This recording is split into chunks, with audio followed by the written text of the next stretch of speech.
നമസ്കാരം, എല്ലാവർക്കും സഹകാരി റൈസ് പ്ലസിലേക്ക് സ്വാഗതം. അപ്പോൾ നമ്മൾ ഇന്ന് പഠിക്കാൻ പോകുന്നത് ടോപ്പിക് വൈസ് കറണ്ട് അഫയേഴ്സിന്റെ ഭാഗമായിട്ടുള്ള എക്കണോമിക്സ് ആണ്. അപ്പോൾ എക്കണോമിക്സിൽ നമ്മുടെ കഴിഞ്ഞ ജനുവരി 1 തൊട്ട് 10 വരെ എന്തൊക്കെ നമുക്ക് പഠിക്കാനായിട്ട് പത്രങ്ങളിൽ വന്നിട്ടുണ്ടോ അതാണ് നമ്മൾ ഈ ഒരു ക്ലാസ്സിൽ ഡിസ്കസ് ചെയ്യുന്നത്. ഇനിയുള്ള ഓരോ പാർട്ടുകളും നമ്മൾ 10 ദിവസം വീതമായിരിക്കും എടുക്കുന്നത്. ഇപ്പോൾ ജനുവരി 1 തൊട്ട് 10 വരെ ഒരു സെക്ഷൻ, 11 തൊട്ട് 20 വരെ ഒരു സെക്ഷൻ, 21 തൊട്ട് 31 വരെ ഒരു സെക്ഷൻ, അങ്ങനെയായിരിക്കും നമ്മൾ ഇനിയുള്ള കറണ്ട് അഫയേഴ്സ് ക്ലാസ്സുകൾ ഓരോ ടോപ്പിക്കിൻ്റെ എടുക്കുന്നത്. ഓക്കെ, അപ്പം കറക്റ്റായിട്ട് നിങ്ങൾ ഫോളോ ചെയ്ത് തന്നാൽ നമുക്ക് ഈ ഒരു 10 ദിവസത്തെ ടോപ്പിക് വൈസ് ആയിട്ട് പഠിച്ച് വരാം. ഓക്കെ, അപ്പം നമുക്ക് ക്ലാസ്സിലേക്ക് കിടക്കാം. ആദ്യം എന്താണ്, നമുക്ക് സിലബസ് അറിഞ്ഞിരിക്കണം അല്ലേ. നമ്മൾ എക്കണോമിക്സ് പഠിക്കുമ്പോഴത്തേക്ക് നമുക്ക് ആദ്യം അറിയേണ്ട എന്താണ് എക്കണോമിക്സിൻ്റെ സിലബസ്. ഈ സിലബസുമായിട്ട് ബന്ധപ്പെട്ട കറണ്ട് അഫയേഴ്സ് ആണ് നമുക്ക് നോക്കാനുള്ളത്. ഓക്കെ, ആദ്യം തന്നെ എന്താ പറഞ്ഞിരിക്കുന്നത്, സാമ്പത്തിക രംഗം, ഇന്ത്യയുടെ സാമ്പത്തിക രംഗത്തെ പറ്റി പറഞ്ഞിരിക്കുന്നത്. അപ്പൊ ഇന്ത്യയുടെ സാമ്പത്തിക രംഗത്ത് എന്തൊക്കെ വരും, ഇൻകം വരും അല്ലേ, പ്രതിശീർഷ വരുമാനം, GDP, GNP അങ്ങനെയുള്ള കാര്യങ്ങളെല്ലാം ഏതിനകത്താണ് വരുന്നത്, ഇതിനകത്താണ് വരുന്നത്. പിന്നെ നമ്മുടെ മേഖലകൾ വരും. ഏതാണ് മേഖലകൾ, കാർഷിക മേഖല, വ്യവസായ മേഖല, അങ്ങനെയുള്ള മേഖലകൾ വരും. ഇതുമായിട്ട് ബന്ധപ്പെട്ട ഏതെങ്കിലും വ്യക്തികളുണ്ടെങ്കിൽ അത് വരും. പിന്നെന്താണ്, എന്തെങ്കിലുമൊക്കെ പുതിയ നിരക്കുകൾ, അങ്ങനെയുള്ള കാര്യങ്ങളൊക്കെ നമ്മുടെ ഇന്ത്യൻ സാമ്പത്തിക രംഗത്തിലാണ് വരുന്നത്. ഇതൊരു വലിയൊരു ടോപ്പിക്കാണ്. ഈ പേര് പറഞ്ഞേക്കുന്നതൊക്കെ അത്ര ചെറുതൊന്നുമല്ല, വലിയൊരു ടോപ്പിക്കാണ് ഇന്ത്യൻ സാമ്പത്തിക രംഗം അല്ലേ. പിന്നെ പഞ്ചവത്സര പദ്ധതികൾ, planning commission, NITI Aayog.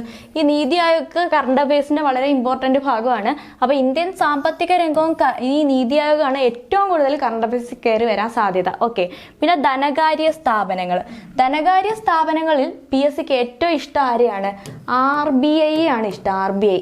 Okay, അപ്പോൾ RBI കൊണ്ടുവരുന്ന നിരക്കുകളുണ്ട്.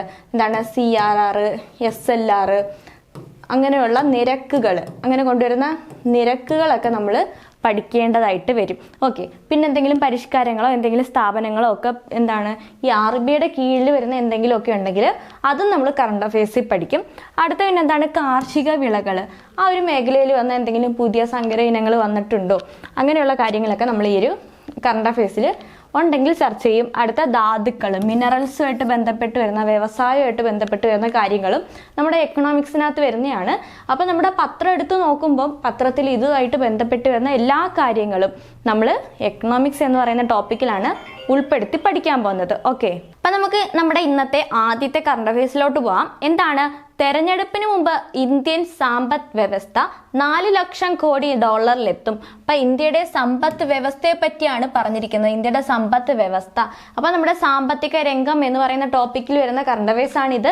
അപ്പൊ എന്താ പറഞ്ഞേക്കുന്നത്, 4 ലക്ഷം കോടി ഡോളറിലേക്ക് നമ്മുടെ ഇന്ത്യൻ സമ്പദ് വ്യവസ്ഥ എത്തും എന്നുള്ളതാണ് നമ്മുടെ ഇന്നത്തെ കറണ്ട് അഫയേഴ്സ്. ഓക്കെ, അപ്പൊ എന്താണ്, ഇത്തവണ ലോക്സഭാ തെരഞ്ഞെടുപ്പിന് മുമ്പ് തന്നെ ഈ ഒരു കാര്യം ഉണ്ടാകുമെന്ന് പറഞ്ഞിട്ടുണ്ട്.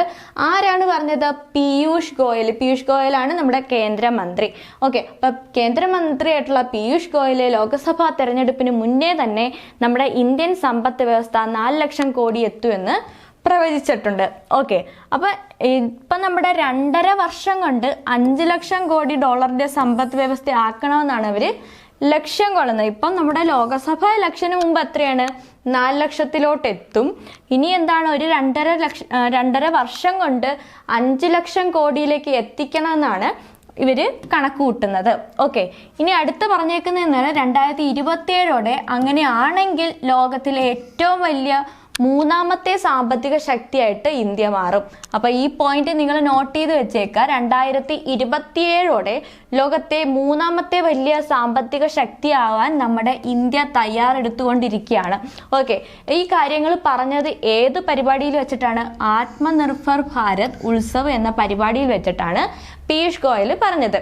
ഓക്കെ, ഇനി നമ്മൾ പഠിച്ചേക്കേണ്ട ഇമ്പോർട്ടൻ്റ് കാര്യം എന്ന് പറഞ്ഞാൽ, നമുക്കറിയാം എന്താണ് നമ്മുടെ സാമ്പത്തിക വർഷം എന്നാണ്. സാമ്പത്തിക വർഷം ഏപ്രിൽ 1 തൊട്ട് മാർച്ച് 31 വരെയാണ് അല്ലേ. ഏപ്രിൽ 1 തൊട്ട് മാർച്ച് 31 വരെയാണ് നമ്മുടെ ഇന്ത്യയുടെ സാമ്പത്തിക വർഷം.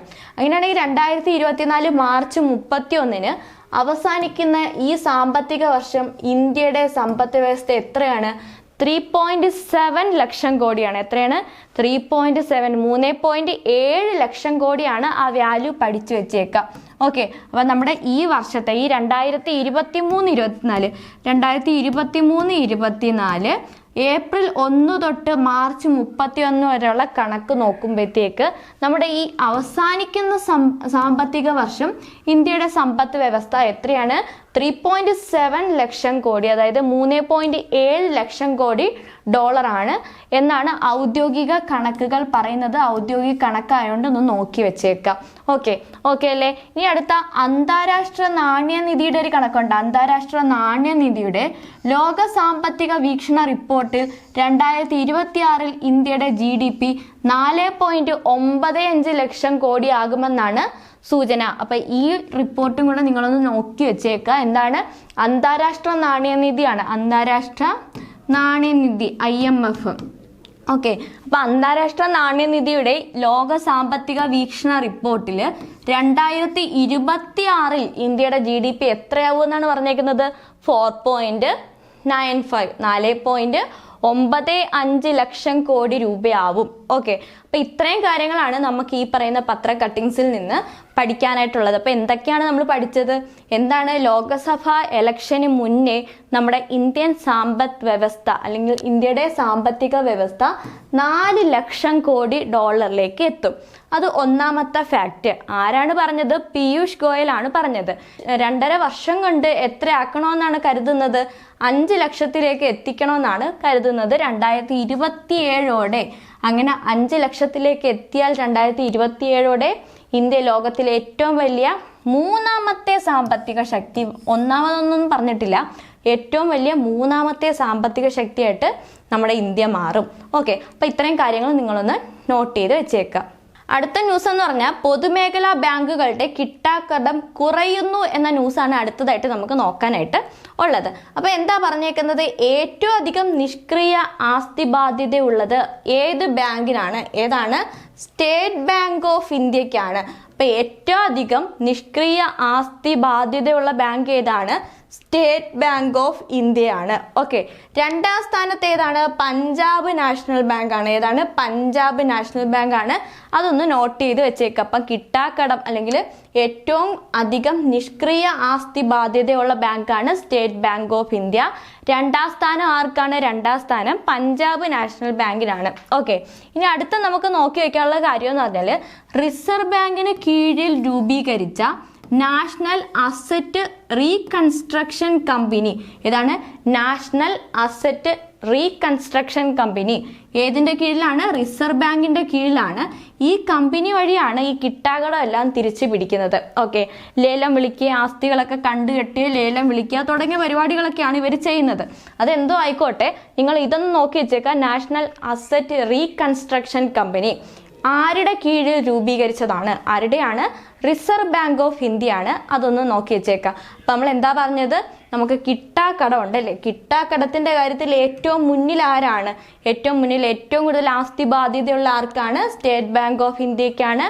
2ാം സ്ഥാനം പഞ്ചാബ് നാഷണൽ ബാങ്കിനാണ്. ഈ കിട്ടാക്കടം എല്ലാം തിരിച്ചു പിടിക്കാനായിട്ട് റിസർവ് ബാങ്ക് ക്രിയേറ്റ് ചെയ്ത അല്ലെങ്കിൽ റിസർവ് ബാങ്ക് രൂപീകരിച്ച കമ്പനി ഏതാണ്? National asset reconstruction company. Okay അല്ലേ? ഇനി അടുത്ത ന്യൂസ് എന്ന് പറയുന്നത് ഇന്ത്യയുടെ ഡിജിറ്റൽ കറൻസിയെ പറ്റിയാണ്. ഇന്ത്യയുടെ ഡിജിറ്റൽ കറൻസി ഏതാണ്? കാണാതെ പഠിച്ചു വെച്ചാൽ മതി, കൂടുതലൊന്നും അതിനകത്ത് പഠിക്കാനില്ല. ഇന്ത്യയുടെ ഡിജിറ്റൽ കറൻസി ഏതാണ്? ഡിജിറ്റൽ റുപ്പി അല്ലെങ്കിൽ ഈ രൂപ അല്ലെങ്കിൽ ഈ റുപ്പി എന്നൊക്കെ പറയും. നമുക്കറിയാം നമ്മുടെ ഇന്ത്യയുടെ കറൻസി ഏതാണ്? രൂപ അല്ലെങ്കിൽ റുപ്പിയാണ്. അപ്പൊ ഡിജിറ്റൽ ആയപ്പോൾ ഈ റുപ്പി അല്ലെങ്കിൽ ഈ രൂപയെന്നായി. ഓക്കെ, അത്രേ ഉള്ള അതിനകത്ത്. അടുത്ത് നമ്മൾ പഠിച്ചിട്ടുള്ള കറണ്ട് അഫയേഴ്സ് ആണ് ഓൺലൈൻ ഗെയിമിന്റെ അല്ലെ. ഓൺലൈൻ ഗെയിമുകൾക്ക് GST നിരക്ക് ഏർപ്പെടുത്തി. എത്ര ശതമാനമാണ്? പഠിച്ചു വെച്ചേക്കുക. എത്ര ശതമാനമാണ്? 28%. എത്രയാണ്? 28% ഓൺലൈൻ ഗെയിമുകൾക്കുള്ള GST നമ്മുടെ ടാക്സ് ആൻഡ് ബഡ്ജറ്റിൽ വരുന്നതാണ്. ടാക്സ് ആൻഡ് ബഡ്ജറ്റ് എന്ന് പറയുന്ന ടോപ്പിക്കിൽ വരുന്നതാണ്. നമ്മുടെ സിലബസിനകത്ത് അത് പറഞ്ഞിട്ടില്ല. പക്ഷെ സിലബസിൽ ഇല്ലേലും നമ്മുടെ ഇപ്പോഴത്തെ PSC എക്സാമുകൾക്ക്, ഇപ്പോഴത്തെ റീസെന്റ് PSC എക്സാമുകൾക്ക് ടാക്സിൽ നിന്ന് ഒരുപാട് ചോദ്യങ്ങൾ വരുന്നുണ്ട്, ബഡ്ജറ്റിൽ നിന്ന് ഒരുപാട് ചോദ്യങ്ങൾ വരുന്നുണ്ട്. അതുകൊണ്ട് എന്താണ്, ഈ ടോപ്പിക്ക് ഒഴിവാക്കരുത്. ടോപ്പിക്ക് തന്നിട്ടില്ലേലും നിങ്ങൾ പഠിക്കുമ്പോഴും ടാക്സ് ആൻഡ് ബഡ്ജറ്റും കൂടെ എടുത്തു വെച്ച് പഠിക്കുക. ഓക്കെ, ഈ ബഡ്ജറ്റ് നമ്മൾ ഈ ഒരു ക്ലാസ്സിൽ ചർച്ച ചെയ്യില്ല. കാരണം എന്ന് പറഞ്ഞാൽ ഈ ഫെബ്രുവരി 2 എന്താണ് അടുത്ത ബഡ്ജറ്റ് വരുവാണ്. അപ്പോൾ അതും കൂടെ ചേർത്തിട്ട് നമ്മൾ ഇത് മാത്രമായിട്ട് ഒരു സെപ്പറേറ്റ് ക്ലാസ് എടുക്കും. ഓക്കെ, അപ്പം നിങ്ങൾക്ക് ഈ ക്ലാസ്സുകളെല്ലാം ഒരു സെപ്പറേറ്റ് ഫോൾഡറിലാക്കി നിങ്ങളെ പ്ലേലിസ്റ്റ് സെപ്പറേറ്റ് ആക്കി തരും. അപ്പോൾ നിങ്ങൾക്ക് എക്സാം എടുക്കുമ്പോൾ റിവിഷൻ ചെയ്യാനായിട്ട് ഓരോന്ന് വീതം എടുത്തു വെച്ച് കണ്ടാൽ മതി. ഓക്കെ, ഇനി അടുത്ത എന്താണ്, അടുത്ത മീരാബായിയുടെ 525ാമത് ജന്മദിനത്തോടനുബന്ധിച്ച് 525 രൂപ നാണയം പുറത്തിറക്കി. അപ്പം ആരുടെ ജന്മദിനത്തോടനുബന്ധിച്ചാണ് 525 രൂപയുടെ നാണയം പുറത്തിറക്കിയെന്ന് ചോദിച്ചാൽ ആരാണ്? മീരാബായിയുടെയാണ്, മീരാബായി. ഓക്കെ, പഠിച്ചു വെച്ചേക്കാം. അടുത്തത് 2024 നടപ്പ് സാമ്പത്തിക വർഷം രാജ്യം 7.3 എത്രയാണ്? 7.3% സാമ്പത്തിക വളർച്ച കൈവരിച്ചു. എത്രയാണ്? 7.3. പഠിച്ചു വെച്ചേക്കാം, പഠിച്ചു വെച്ചേക്കാം. ഇതൊക്കെ PSC ചോദിക്കാവുന്ന ചോദ്യങ്ങളാണ്. 2024 നടപ്പ് സാമ്പത്തിക വർഷത്തിൽ രാജ്യം എത്ര ശതമാനം സാമ്പത്തിക വളർച്ചയാണ് കൈവരിക്കുന്നത്? എത്രയാണ്? 7.3. ഓക്കെ, ഈ സാമ്പത്തിക വളർച്ചയൊക്കെ കൈകാര്യം ചെയ്യുന്ന അല്ലെങ്കിൽ കണക്ക് കൂട്ടുന്ന സ്ഥാപനം ഏതാണ്? കേന്ദ്ര സ്റ്റാറ്റിസ്റ്റിക്കൽ ഓഫീസ്. ഏതാണ്? കേന്ദ്ര സ്റ്റാറ്റിസ്റ്റിക്കൽ ഓഫീസ് അല്ലെങ്കിൽ സെൻട്രൽ സ്റ്റാറ്റിസ്റ്റിക്കൽ ഓഫീസ്, CSO എന്ന് പറയും. ഏതാണ്? CSO. CSOയുടെ പേര് നേരത്തെ എന്തായിരുന്നു? സെൻട്രൽ സ്റ്റാറ്റിസ്റ്റിക്കൽ ഇൻസ്റ്റിറ്റ്യൂട്ട് എന്നായിരുന്നു. ഇപ്പം അത് എന്താണ്? ഓർഗനൈസേഷനായി, പിന്നീട് അത് ഓഫീസായിട്ട് മാറി. ഇപ്പം റീസെൻ്റ് ആയിട്ട് ഇതെന്താണ്? ഓഫീസാണ്. ആദ്യം ഇൻസ്റ്റിറ്റ്യൂട്ട് ആയിരുന്നു, പിന്നെ ഓർഗനൈസേഷനായി, അവസാനം ഓഫീസായി. ഓക്കെ, അപ്പം സെൻട്രൽ സ്റ്റാറ്റിസ്റ്റിക്കൽ ഓഫീസാണ് സാമ്പത്തിക വളർച്ച കണക്കൂട്ടുന്നത് അല്ലേ. 2024 UN റിപ്പോർട്ട് അനുസരിച്ച് ഇന്ത്യയുടെ സമ്പദ് വ്യവസ്ഥ എത്രയാണ്? 6.2 ആണ്. എത്രയാണ്? 6.2%. അപ്പം എന്തൊക്കെയാണ് പഠിച്ചു വെച്ചേക്കുക? 2024 നടപ്പ് സാമ്പത്തിക വർഷം 7.3 സാമ്പത്തിക വളർച്ച എന്ന് പറഞ്ഞ സ്ഥാപനം ഏതാണ്? കേന്ദ്ര സ്റ്റാറ്റിസ്റ്റിക്കൽ ഓഫീസ്. എത്രയാണ്? 6.2% എന്ന് പറഞ്ഞാൽ ആരാണ്? UN റിപ്പോർട്ടാണ്. ആരാണ്? UN റിപ്പോർട്ട് അനുസരിച്ചാണ് 6.2. കേന്ദ്ര സ്റ്റാറ്റിസ്റ്റിക്കൽ ഓഫീസിന്റെ റിപ്പോർട്ട് അനുസരിച്ച് എത്രയാണ്? 7.3. അത് ഉറപ്പിച്ച് പഠിച്ചു വെച്ചേക്കാം, തിരിച്ചും മറിച്ചും ഒക്കെ വേണമെങ്കിൽ ചോദിക്കാം. ഓക്കെ, അടുത്ത 2024 ജനുവരി ഏഷ്യയിലെ അതിസമ്പന്നരുടെ പട്ടികയിൽ ആരാണ് 1ാം സ്ഥാനത്തെത്തിയത്? ഗൗതം അദാനി. ആരാണ്? ഗൗതം അദാനി. അടുത്ത ന്യൂസ് എന്ന് പറയുന്നത് രാജ്യത്തെ പൊതുനയ രൂപീകരണത്തിനായി നീതി ആയോഗ് ഒരു പോർട്ടൽ കൊണ്ടുവരുന്നുണ്ട്. അതിൻ്റെ ന്യൂസാണ്. അതൊക്കെ നമുക്ക് ഡീറ്റെയിൽ ആയിട്ട് ആവശ്യമുണ്ടെങ്കിൽ അത് വരുമ്പോഴത്തേക്ക് നമുക്കത് പഠിക്കാം. ഓക്കെ, അപ്പോൾ ഇത് പഠിച്ചു വെച്ചേക്കുക. നീതി ആയോഗാണ് കൊണ്ടുവരുന്നത്. അപ്പം നീതി ആയോഗ് നമ്മുടെ ടോപ്പിക്കിലുള്ളതല്ലേ, എക്കണോമിക്സ് ടോപ്പിക്കിലുള്ളതാണ്. അപ്പം ജസ്റ്റ് ഒന്ന് അറിഞ്ഞു വെച്ചേക്കുക. നീതി ആയോഗിൻ്റെ ഉപാധ്യക്ഷൻ ആരാണ്? സുമൻ ബെറിയാണ്. ആരാണ്? സുമൻ ബെറിയാണ്. നമ്മുടെ കേരള ആസൂത്രണ ബോർഡിന്റെ ഉപാധ്യക്ഷൻ ആരാണ്? VK രാമചന്ദ്രനാണ്. ആരാണ്? VK രാമചന്ദ്രൻ. ഇതുമായിട്ട് റിലേറ്റ് ചെയ്ത് ഒന്ന് ഓർത്ത് വെച്ചേക്കാം. ഓക്കെ, ഇനി അടുത്ത നമ്മൾ പഠിക്കുന്നത് സംസ്ഥാന ബഡ്ജറ്റ് ഫെബ്രുവരി 2 എന്ന് പറയുന്ന ന്യൂസാണ്. ഈ കറണ്ട് അഫയേഴ്സ് ക്ലാസ് ഇവിടം കൊണ്ട് നിർത്തുവാണ്. ഓക്കെ, അപ്പോൾ ഫെബ്രുവരി 2 നമ്മുടെ ക്ലാസ് എന്താണ്? ഫെബ്രുവരി 2 ബഡ്ജറ്റ് അവതരിപ്പിച്ച് കഴിഞ്ഞിട്ട് അതിലുള്ള ഡീറ്റെയിൽസ് എല്ലാം നമ്മൾ പഠിച്ച് നിങ്ങൾക്ക് ക്ലാസ് ആയിട്ട് എടുത്തു തരുന്നതായിരിക്കും. അതിൽ നിന്നൊരു ചോദ്യം ഉറപ്പായിട്ട് വരും. അപ്പോൾ അതിൻ്റെ ക്ലാസ് ഉടനെ തന്നെ നിങ്ങൾക്ക് പ്രതീക്ഷിക്കാം. അപ്പോൾ ഇത്രയും കാര്യങ്ങളാണ് നമ്മൾ ഈ ഒരു ക്ലാസ്സിൽ ഡിസ്കസ് ചെയ്യുന്നത്. അപ്പം നമ്മുടെ ജനുവരി 1 തൊട്ട് 10 വരെയുള്ള എക്കണോമിക്സുമായിട്ട് ബന്ധപ്പെട്ടുള്ള എല്ലാ കറണ്ട് അഫയേഴ്സ് ഭാഗങ്ങളും നമ്മൾ ഡിസ്കസ് ചെയ്തിട്ടുണ്ട്. നിങ്ങളൊരു നോട്ട് എടുത്ത് വെക്കുക. അതിൻ്റെ ഓരോ പേജിൽ ഓരോ ടോപ്പിക്കിന് വേണ്ടി മാറ്റി വെച്ചേക്കുക. എക്കണോമിക്സിനെടുത്ത ഭാഗത്ത് നിങ്ങൾ ഇന്ന് നമ്മൾ പഠിച്ച നോട്ട് ഒന്ന് കീ നോട്ടായിട്ട് എഴുതി വെച്ചേക്കുക. അപ്പോൾ അടുത്ത ക്ലാസ്സിൽ കാണാം. അതുവരെ എല്ലാവർക്കും ഗുഡ് ബൈ.